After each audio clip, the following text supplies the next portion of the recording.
এখানে একজন খুব মনোযোগ দিয়ে ড্রয়িং করছে। এত ড্রয়িং এর প্রতি মন বসেছে তার যে আর কোনো দিকে খেয়াল নেই। ওদিকে যে মাম্মাম কি করছে না করছে একটু খোঁজও নিচ্ছে না।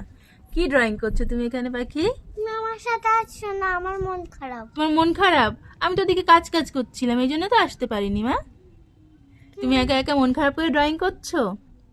এখন যদি আমি ড্রয়িং ক্লাসে ওকে ভর্তি করে দিই, তারপর থেকে ওর ড্রয়িংয়ের প্রতি যা ইন্টারেস্ট, যা ভালো লাগা ভালোবাসা সব উঠে যাবে। ঠিক এরকমই হয়েছিল, ওর নাচের প্রতি এত ভালোবাসা ছিল তার, এই জন্য আমি তাকে নাচে ভর্তি করে দিলাম। কিন্তু এখন আর তার নাচ ভালোই লাগছে না, এখন আবার ড্রয়িংয়ের প্রতি ভালোবাসাটা হয়েছে। তাহলে কি ড্রয়িং ক্লাসে ভর্তি করে দেবো? আমার দিকে তাকাও, আমি বুঝতে পারছি না। এদিকে তাকাও।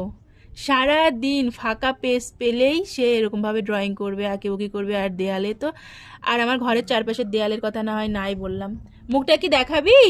মুখটা তো দেখতেই পাচ্ছি না, মুখটা তো দেখতেই পাচ্ছি না।